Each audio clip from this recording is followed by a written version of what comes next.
Bismillah. Nah, kita mulai sekarang. Nanti berjalan sambil menunggu yang lain.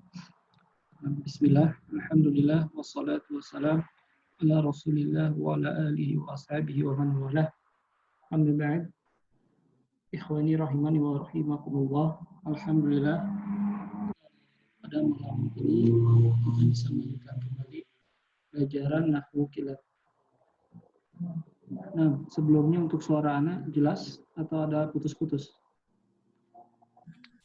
Insya Allah jelas. Insya Allah jelas Ustaz. Alhamdulillah. Nah, kemarin kita nahwu kilat sudah membahas bab maf'ul mutlak. Sebelum Anda lanjut ke materi yang selanjutnya, kita coba merujuk dulu yang kemarin. Nah, maf'ul mutlak itu adalah maf'ul yang menerangkan jenis. Ada juga untuk taukid. Nah, ada yang tahu maf'ul mutlak terbagi kepada berapa bagian? 3 Ustaz. Ada 3. Ada 3 ya. Apa saja 3? Yang pertama litakidin, kedua libayanin, yang ketiga li'adadin. Nah, ahsan, masyaallah. Nah, sahih. Sekarang kalau misalkan boleh akhi, sekarang yang jawab boleh akhi Eriko, boleh. Akhi Eriko boleh. Nah, Ustaz. Ya, bisa sebutkan salah satu contoh maf'ul mutlak libayanin. Libayanin, Ustaz. Boleh lihat buku, boleh.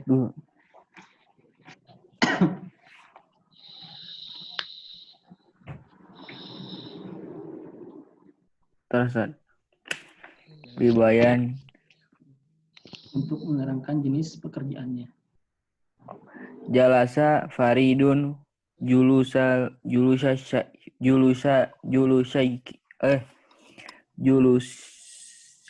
Syekh. Hasan, boleh terjemahkan dulu. Farid duduk seperti duduknya Syekh. Hasan. Sekarang coba akhi Rashid. Boleh, ya, boleh bisa sebutkan salah satu contoh maf'ul mutlak litakid. Litakid. Contohnya akal tu al-khubzu aklan. Ya.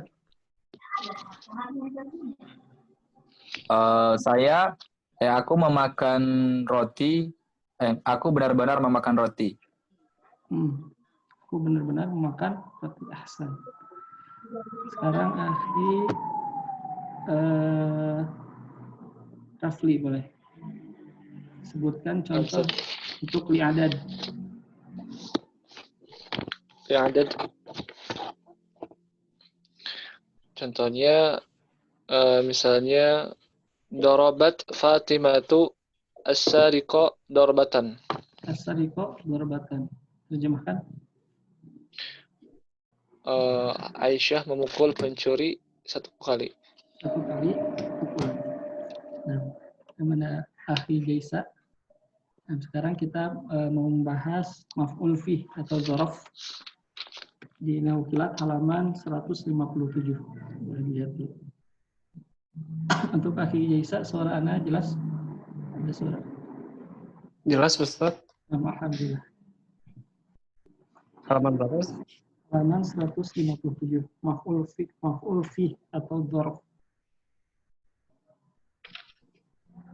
Ustaz.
Nah, halaman 157 kita masuk ke zarf zaman dan zarf makan.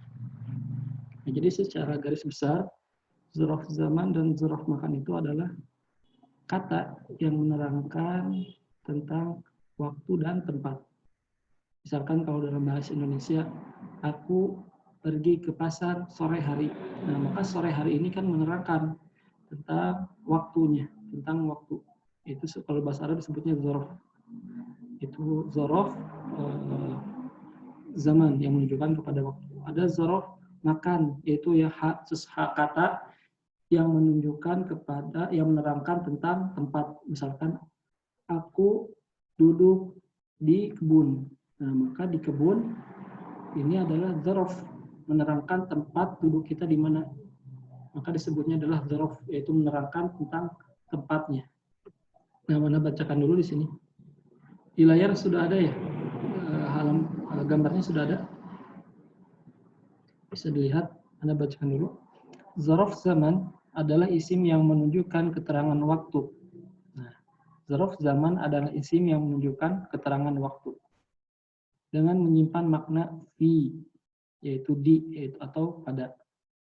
Jadi ada fi yang tersembunyi. Contohnya di sini, sausafiru ila Jakarta yaumal ahadi. Sausafiru, saya akan bersafar ila Jakarta, ke Jakarta, yaumal ahadi, pada hari Jumat. Maka di yauma ini aslinya ada fi, cuman disembunyikan. Aslinya fi yaumil ahadi. Aslinya adalah fi yaumil ahadi, pada hari ahad. Cuman fi-nya dia dihilangkan. Nah, maka di sini yauma, di sini dia sebagai zarf, zarf zaman. Nah, ini perlu digarisbawahi bahwa keterangan waktu dan keterangan tempat itu dibacanya nasab dengan fathah. Nasab dengan fathah wajib dibacanya. Maka di sini yauma, tidak bisa yaumu, tidak bisa yaumi. Yauma, alasannya kenapa dia fathah? Karena dia menerangkan tentang waktu, yaitu yaumal ahadi. Nah, maka yauma di sini dia zarf sekaligus dia sebagai mudhof. Mudhof kepada al-ahadi. Nah, makanya di sini al-ahadi dia majrur sebagai mudhofun ilaih dari yauma. Dan sudah kita bahas ya, mudhof ilaih sudah kita bahas. Nah, yauma di sini sebagai zarf dibaca mansub dengan fathah. Ini adalah zarf zaman. Kemudian ada juga zarf makan, yaitu keterangan tempat. Contoh, zarf makan adalah isim yang menunjukkan keterangan tempat dengan menyimpan makna fi. Ini juga sama, ada fi yang tersembunyi. Makna fi. Contoh di sini, nama al-kalbu tahta syajarati. Anjing tidur di bawah pohon. Nama al-kalbu. Anjing itu tidur di mana? Tahta syajarati. Maka tahta di sini dia sebagai zarf, keterangan tempat, di bawah artinya. Zarf mansub dibaca dengan fathah, tahta. Tidak bisa tahtu, tidak bisa tahti. Tapi harus mansub dengan fathah, yaitu tahta. Sekaligus dia zarf sekaligus sebagai mudhof. Mudhof kemana? Kepada asy-syajarati. Nah, bisa kita lihat di sini. Asy-syajarati dia majrur sebagai mudhofun ilaih. Tahta di bawah, asy-syajarati di bawah pohon. Sebelumnya Anda ingin jelaskan dulu, zarf itu ada dua. 6 sampai sini paham atau ada yang ditanyakan tentang zarf zaman dan zarf makan? Ustaz, ya silakan. Ustaz mau nanya, Ustaz. Ya. Berarti zarf zaman dengan zarf makan itu dia mabni atas fathah, Ustaz ya? Mabni atas fathah. Nanti ada yang mabni, ada yang tidak. Nah. Tapi kalau di sini dia mabni, Ustaz? Mabni, di sana dia mabni. Karena nanti bisa dimunculkan fi yaumil ahad boleh. Jadi boleh. Iya. Oh iya, Ustaz. Nah, zarf dia terbagi secara penggunaan. Ada akhir rijal.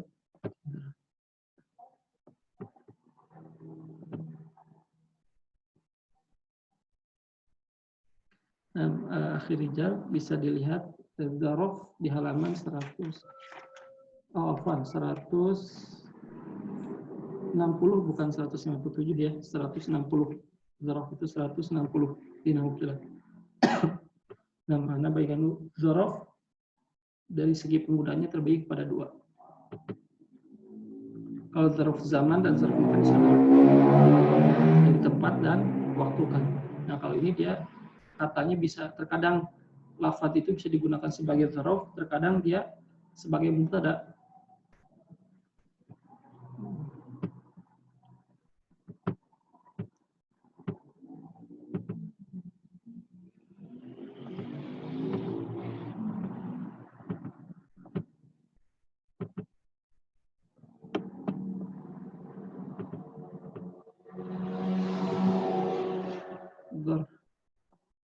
Zarfun ini dibacanya. Nah, Ustadz, Anda izin sebentar ya, Ustadz. Nah, tafadhal. Zarfun. Nah, ini ada dua dari segi penggunaannya. Ini bisa dilihat di nahwu kilat ya, penjelasan tambahan. Yang pertama ada mutasarrif.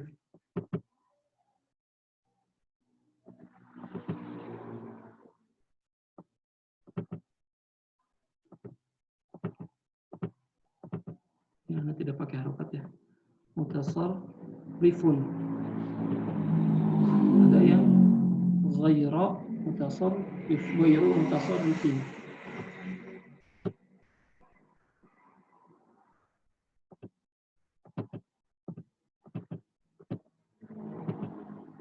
Ghairu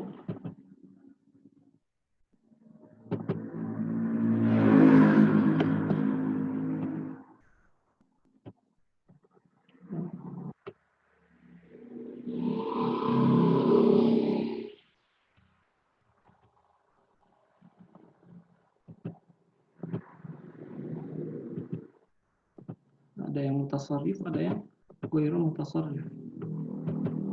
Yang mutasarrif itu adalah ma yusta'malu dzarfan hinan wa ghairu dzarfin hinan akhar. Jadi ini lafaz dzaraf yang dia terkadang bisa digunakan sebagai dzaraf, terkadang dia bisa lafaznya itu bisa jadi mubtada atau bisa jadi maf'ulun bih. Contohnya di sini yaum ya. Ambil contoh saja yaum.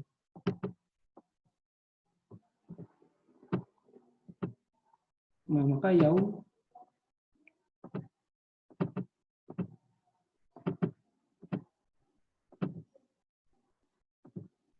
nah, ini di sini lafaz yaumun dia bisa menjadi dzaraf, bisa menjadi mubtada atau menjadi fa'il.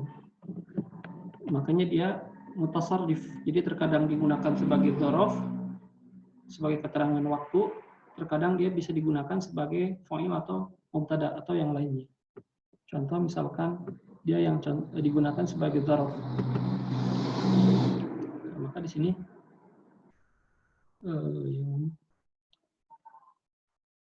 ji'tu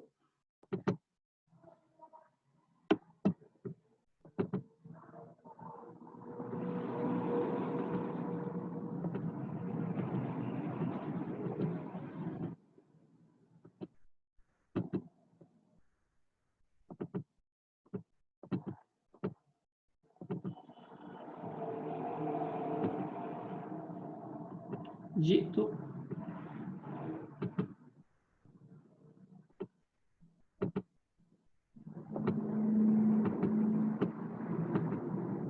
yauman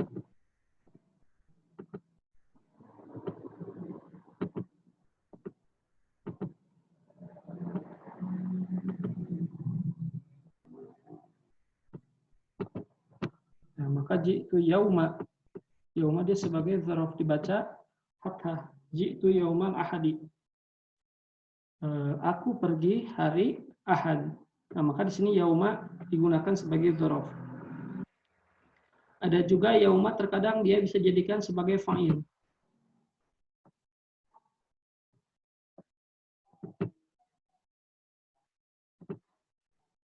Ja'a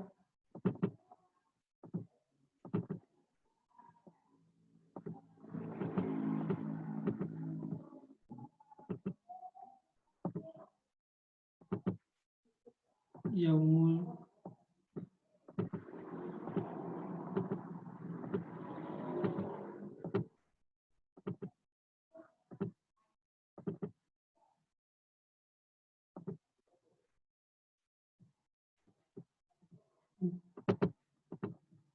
ja'a yaumul ahadi. Nah, yang ini ada yang bisa terjemahkan? Ja'a, yang tadi ji'tu yaumal ahadi, aku pergi pada hari ahad. Nah, kalau sekarang ja'a yaumul ahadi. Ada yang bisa terjemahkan? Telah datang hari Ahad, Ustaz. Nah, berarti yaumun di sini sebagai apa? Fa'il. Fa'il. Nah, ahsantum. Dia dibaca marfu karena sebagai fa'il. Jadi Fa'il. telah datang hari ahad. Ja'a yaumul jum'ati. Telah datang hari Jumat. Maka di sini yaum sebagai fa'il, bukan sebagai dzaraf. Nah, kalau yang atas dia sebagai dzaraf, yaitu penerang tentang waktu, keterangan waktu. Aku pergi pada hari Ahad. Nah, maka kalau menerangkan tentang waktu dia wajib dibaca mansub dengan fathah. Nah, ada juga dia yaum bisa digunakan sebagai misalkan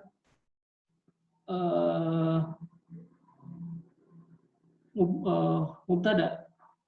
Contohnya hapus dulu. Yaum bisa digunakan sebagai mubtada.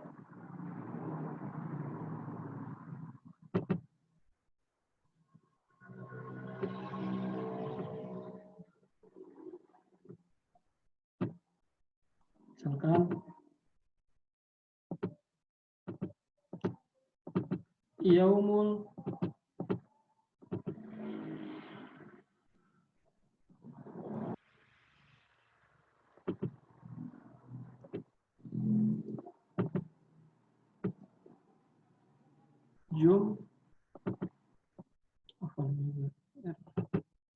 yaumul omilnya belum ya.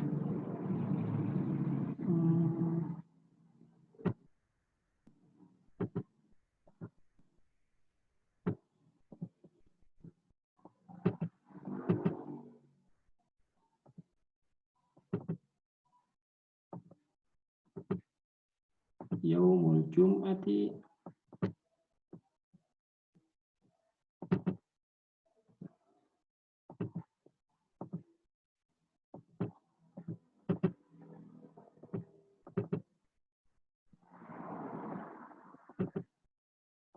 Yaumul Jum'ati afdalun min ghairihi, atau bisa juga Yaumul Jum'ati Yaumun Mubarakun. Nanti bisa lihat nanti di Muyasar ada contohnya.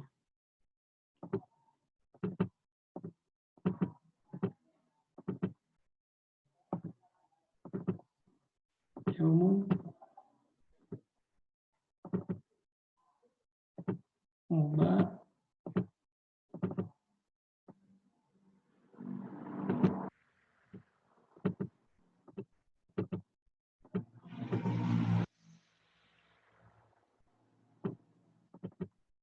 Hari Jumat, Yaumul Jum'ati, hari Jumat, Yaumun Mubarakun, adalah hari yang berkah. Ada yang tahu yaum di sini dia sebagai apa? Mudhaf ilaih, Ustaz. Mudhaf ilaih ada sebelum, salah satunya mudhaf, ada satu lagi terletak di awal kalimat.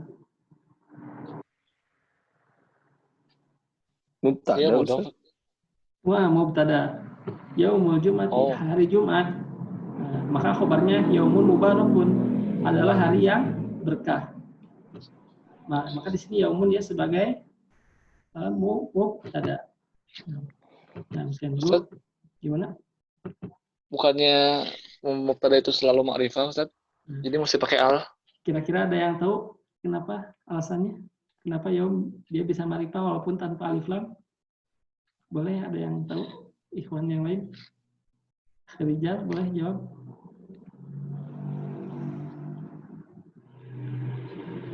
La tadri, Ustaz. Anak belum lupa.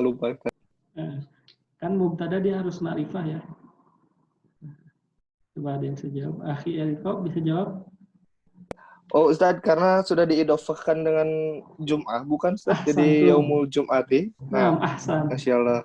Nah, Yaum karena dia sudah dimudhofkan kepada jumlah, maka dia otomatis menjadi ma'rifah.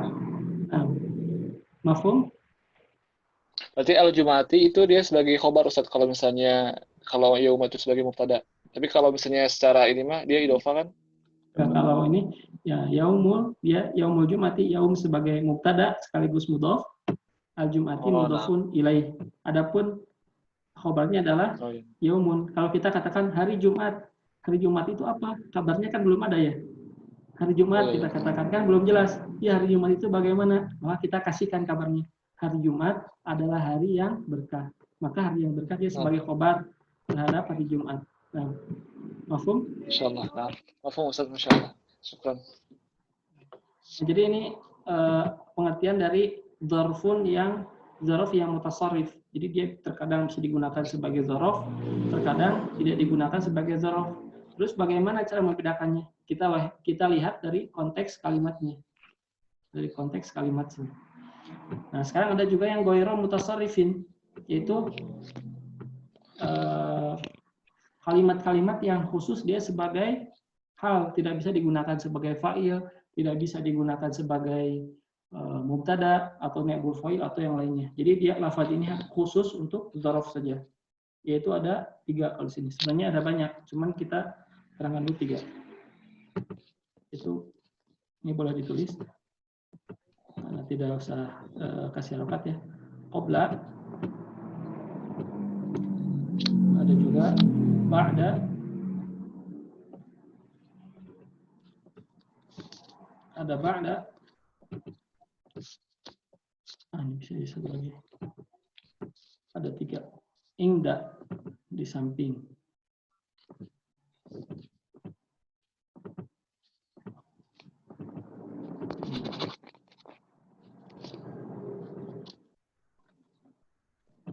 Nah, ingda di samping. Qabla sebelum, ba'da setelah. Maka kalimat-kalimat ini dia hanya khusus untuk dzaraf saja. Terus ada satu lagi, misalkan al-ana sekarang, ada amsi. Nah, amsi juga dia khusus untuk dzaraf, yaitu kemarin. Contoh kalimatnya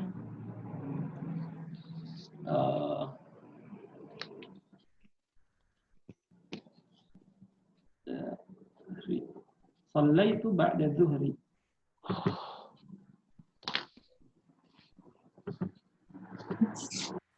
Yang satu, yang ini 3. Nah, ini shallaitu ba'da zuhri. Ba'da az-zuhri. Aku salat setelah zuhur.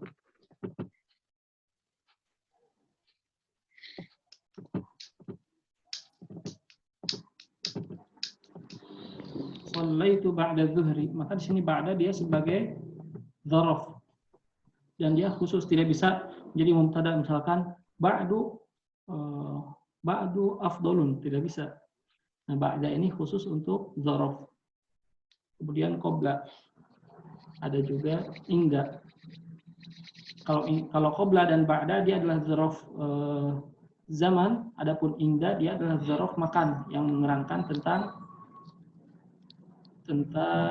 apa? Makan, tentang tempat.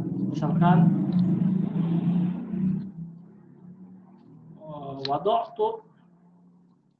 wada'tu al-kitaba inda syajarati, atau di samping pohon, inda syajarati. Maka inda di sini dia sebagai dzaraf. Nah, dibaca mansub dengan fathah. Nah, sampai sini ada yang ditanyakan tentang dzaraf?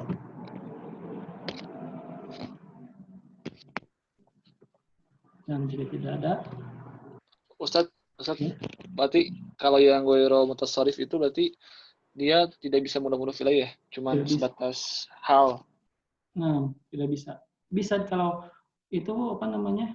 Kalau dzaraf itu rata-rata dia sebagai kebanyakan dia sekaligus sebagai mudhofun ilaih. Contoh tadi qabla zuhri, qabla sebagai mudhof, az-zuhri mudhofun ilaih. Oh ya. Jadi zarf zaman itu kebanyakan hampir semuanya otomatis dia sebagai mudhof. 6. Super. Afwan.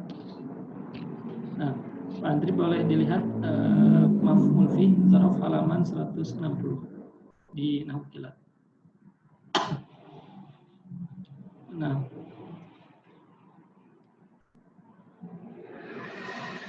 sekarang ini 10 menit lagi, udah 10 menit lagi otomatis terhenti nanti. Nah, kita lanjutkan dulu.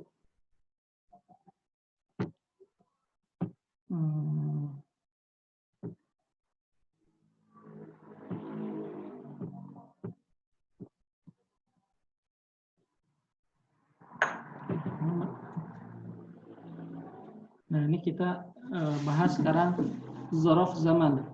Zarf zaman itu apa saja kata-kata kalimat-kalimatnya. Nah, kita sebutkan satu-satu. Halaman 160 boleh dilihat zarf zaman. Yaitu yang pertama al-yauma, pada hari ini. Jadi bisa di garis bawahi, ini boleh dicatat poin penting, ada faidah. Jika yaum, lafaz yaum dia memakai alif lam, maka artinya hari ini. Contoh, ji'tu al-yauma, aku pergi hari ini. Tapi kalau al-yauma dia tanpa alif lam, yaitu nakirah, maka dia artinya adalah hari yang lain. Contoh, ji'tu yaumal ahadi, aku pergi hari ahad. Ji'tu yaumal khamisi, aku pergi pada hari Kamis. Tapi ketika pakai alif lam, maka dia tidak perlu dimudhofkan. Ji'tu al-yauma, aku pergi hari ini. Atau misalkan farihtu al-yauma, pada hari ini saya bergembira. Termasuk juga yang kedua, yang B, ini al-lailata. Nah, al-lailata, malam ini. Misalkan contohnya, tahaffaza muslimun al-Qur'ana al-lailata. Muslim menghafal Al-Quran pada malam ini. Nah, dia disebut malam ini karena dia ada alif lam. Tapi jika tanpa alif lam, misalkan, tahaffaza muslimun al-Qur'ana lailatal jum'ati. Orang-orang muslim menghafal Al-Quran pada malam Jumat. Nah, jadi kalau pakai alif lam artinya itu malam ini atau hari ini. Al-yauma atau al-lailata. Termasuk yang lainnya berlaku kepada al-ghudwata dan seterusnya. Nah, kalau ini ghudwatan. Misalkan yang C bisa dilihat ghudwatan artinya adalah pagi. Tarawwadu at-tulabu ghudwatan. Siswa berolahraga pada waktu pagi. Bisa kita pakai alif lam al-ghudwata, pagi ini. Para siswa berolahraga pada pagi ini. Kemudian ada juga bukrotan, yaitu waktu pagi. Ada sahara, yaitu waktu sahur. Ada atamatan, sepertiga malam. Yang pertama, contohnya, shallaitu atamatan. Aku sholat, shallaitu atamatan, aku sholat pada waktu sepertiga malam yang pertama. Ada sobahan, akaltu sobahan, aku makan pada waktu pagi. Masaan, yaitu sore. Ada juga abadan, selama-lamanya. Nah, abadan sering ada di ayat-ayat Al-Quran, kan? Abadan itu bisa abadi atau selama-lamanya. Amadan artinya hampir sama. Masa. Kemudian ada juga hinan, yaitu suatu masa. Kemudian seterusnya dan lain-lain, contohnya igtasaltu sobahan, saya mandi pada waktu pagi hari. Nah, tadi adalah kalimat-kalimat yang menunjukkan tentang keterangan waktu atau dzaraf zaman yang menerangkan tentang keterangan waktu. Sekarang kita masuk ke dzaraf makan, yaitu keterangan tempat. Amama. yaitu di depan. Qumtu amamal madrasati, saya berdiri di depan sekolah. Maka di sini amama dia dzaraf makan, sekaligus dia sebagai mudhof. Kemana mudhofnya? Mudhofnya adalah ke al-madrasati, di depan madrasah, di depan sekolah. Saya berdiri di depan sekolah. Maka amama dia wajib dibaca mansub dengan fathah amama. Tidak bisa amami atau amamu, tidak bisa. Kemudian yang B selanjutnya adalah khalfa, di belakang. Jalastu khalfa bakrin. Saya duduk di belakang Bakar. Atau wada'tu al-kitaba khalfa maktabi. Saya menyimpan buku itu di belakang meja. Khalfa itu artinya di belakang. Ada kudama. Kudama ini bisa di depan atau di hadapan. Kudama, contohnya ra'aitu Muhammadan kudamal masjidi. Aku melihat Muhammad di depan masjid. Ada wara'a. Ra'aitu Muhammadan wara'al masjidi. Aku melihat Muhammad di belakang masjid. Ada fauqa, di atas. Nah, contohnya ra'aitu al-usfura fauqa syajarati. Aku melihat burung di atas pohon. Maka fauqa syajarati ra'aitu al-usfura sebagai maf'ulun bih, fauqa dia sebagai dzaraf sekaligus dia mudhaf. Mudhaf ke mana? Asy-syajarati, di atas apa? Di atas pohon. Nah, ada juga sini contohnya al-misbahu fauqana, lampu itu di atas kita. Maka fauqa dia wajib dibaca mansub dengan fathah. Fauqana. Tidak bisa fauquna, tidak bisa fauqina. Al-misbahu fauqana. Lampu itu di atas kita. Al-misbahu dia sebagai mubtada, fauqana dia sebagai dzaraf, maka nah di sini ada yang tahu sebagai apa? Silakan. Fauqana di atas kita. Mudhof ilaih, Ustaz. Nah, ahsan, mudhafun ilaih, tetapi dia mabni di atas sukun. Maka jumlah mudhaf ilaih, fauqa dan na ini kan mudhaf ilaih fi mahalli raf'in sebagai khabar dari al-misbahu. Jadi mengabarkan tentang al-misbah. Lampu itu di atas kita. Jadi fauqa dia dzaraf sekaligus mudhaf. Nah, domir na di sini dia adalah mudhafun ilaih. Adapun jumlah mudhaf ilaih fauqa dan na ini adalah jumlah mudhaf ilaih fi mahalli raf'in sebagai khabar dari al-misbahu. Nah, ini waktu Zoom-nya sudah mau habis ya, sudah mau 40 menit. Nanti Ana stop dulu. Nanti Ana kembali bagikan lagi linknya, link baru. Nah, Ana stop dulu.